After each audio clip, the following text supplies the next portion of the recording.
కంచిపట్టు చీరల సామ్రాజ్యం తెలుగు ప్రజల షాపింగ్ ప్రపంచం వారాహి సిల్క్స్ కూకట్పల్లిలో ఏప్రిల్ 4న గొప్ప ప్రారంభం. ఆంధ్రప్రదేశ్ రాజధాని అమరావతి నిర్మాణంలో సింగపూర్ సంస్థలు మరోసారి భాగస్వామ్యం కావడానికి సంసిద్ధత వ్యక్తం చేస్తున్నాయి. అదే సందర్భంలో ఆంధ్రప్రదేశ్లో 2 రోజుల పర్యటనకి సింగపూర్కు చెందినటువంటి ఎక్స్పర్ట్స్ టీం ఆంధ్రప్రదేశ్ రాజధాని అమరావతికి చేరుకుంది. ప్రస్తుతం అమరావతి ప్రాంతంలో జరుగుతున్నటువంటి పనులు, గతంలో ప్లాన్ చేసినటువంటి మాస్టర్ ప్లాన్, దానికి అనుగుణంగా ఇప్పుడు వెళ్లే పరిస్థితులు ఉన్నాయా లేవా అనే అంశంపైన అధ్యయనం చేయడంతో పాటు గతంలో ఆంధ్రప్రదేశ్ ప్రభుత్వంతో Singapore Amaravati investment holdings limited పేరుతో ఒక అగ్రిమెంట్ చేసుకుంది. స్టార్టప్ డెవలప్మెంట్ ఏరియా అంటే అమరావతి రాజధానికి నది అభిముఖంగా ఉన్నటువంటి ప్రాంతాన్ని దాదాపు 6.84 చదరపు కిలోమీటర్ల విస్తీర్ణంలో, అంటే సుమారుగా 1800 ఎకరాల వరకు భూములు ఈ సంస్థ పరిధిలోకి వస్తే ఇక్కడ డెవలప్మెంటల్ యాక్టివిటీ చేయడం కోసం అప్పట్లో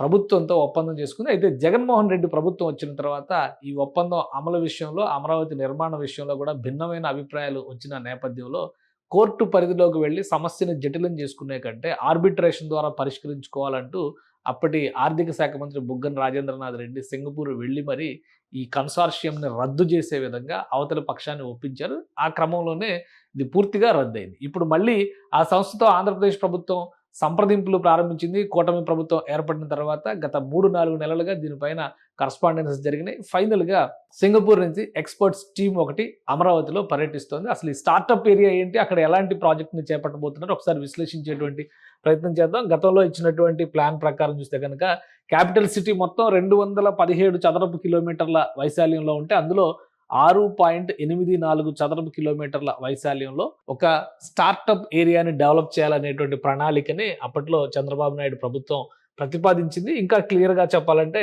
ఇక్కడ ఉన్నటువంటి అమరావతి అంటే ఇది మొత్తం కూడా గవర్నమెంట్ సిటీకి సంబంధించినటువంటి ఏరియా. ఇక్కడ ఐఏఎస్ క్వార్టర్లు అవి నిర్మాణాలు జరుగుతున్నాయి. సీడాక్సిస్ రోడ్డుకు సంబంధించినటువంటి ప్రాంతం. ఈ రెడ్ మార్క్లో ఉన్నటువంటి ప్రదేశం మొత్తం కూడా స్టార్టప్ ఏరియా కింద అప్పట్లో రికార్డ్ చేసింది.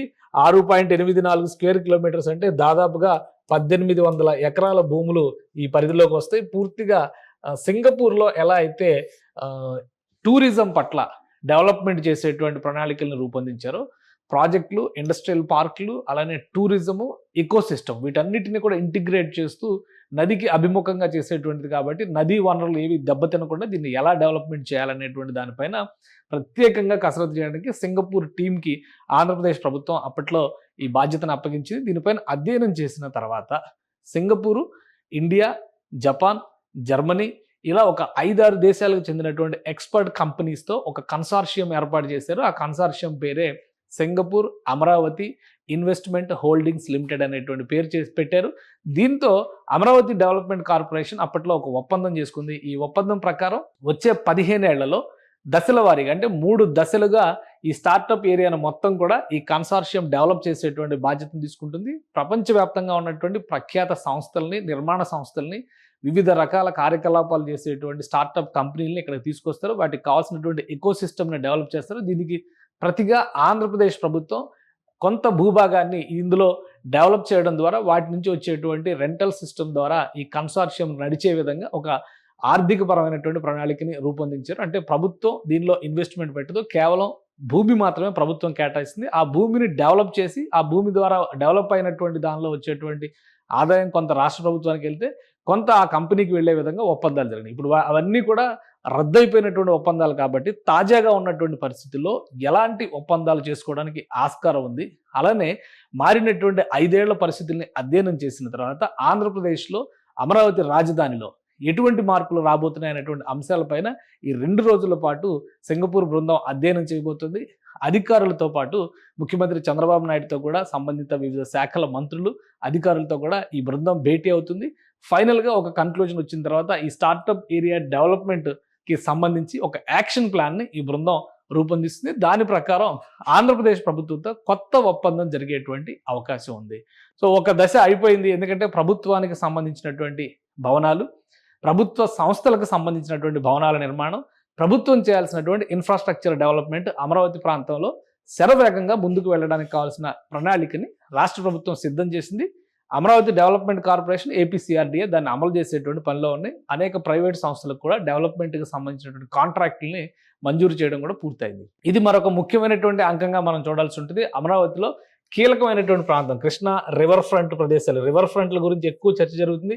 ఈ రివర్ ఫ్రంట్ ప్రాంతంలో డెవలప్మెంట్ చేసేటువంటి క్రమంలో ఇటువైపు అంతా కూడా గవర్నమెంట్ సిటీ కనిపిస్తుంది, ఇటువైపు ఏమో ఆల్రెడీ డెవలప్ అయిపోయినటువంటి విజయవాడ నగరం, ఇటు గుంటూరు ప్రాంతం కనిపిస్తుంది. ఇదంతా కూడా ప్లాన్డ్ సిటీస్ ఏవైతే ల్యాండ్స్ అలాట్మెంట్స్ చేస్తున్నారో దానికి సంబంధించినటువంటి సంస్థలను తీసుకొచ్చేటువంటి ప్రయత్నాలు రాష్ట్ర ప్రభుత్వం చేస్తుంది. ఇక ఈ ఏరియా మొత్తం డెవలప్ చేసేటువంటి బాధ్యతల్ని ఈ కన్సార్షియం ఏ విధంగా టేకప్ చేయబోతుంది, మారినటువంటి పరిస్థితుల్ని అధ్యయనం చేయడంతో పాటు కొత్తగా తీసుకురావాల్సినటువంటి మార్పులపైన కూడా ఈ బృందం కొన్ని సూచనలు సమాలోచనలు చేస్తుంది. ఈ డెవలప్మెంట్ అంతా కూడా ప్రైవేటు సంస్థలు, వివిధ ఆర్థిక సంస్థలు ఇచ్చేటువంటి ఆర్థిక సహకారం లేదా రుణాల ద్వారానే జరుగుతుందని చెప్పని రాష్ట్ర ప్రభుత్వం చెప్తుంది. సో ప్రాథమిక చర్చలు ఒక విధంగా ఇప్పుడు మొదలైనట్టు, గతంలో రద్దయినటువంటి ఒప్పందాన్ని యథాతథంగా పునరుద్ధరించడమా లేదా మారిన పరిస్థితుల నేపథ్యంలో కొత్త కండిషన్స్ ఏమైనా వస్తాయా అనేది మాత్రం ఒక ఆసక్తికరమైనటువంటి అంశంగా కనిపిస్తోంది. సుమన్ టీవీలో మీ పర్సనల్ అండ్ బిజినెస్ ప్రమోషన్స్ కోసం కింది నెంబర్కి కాంటాక్ట్ చేయండి.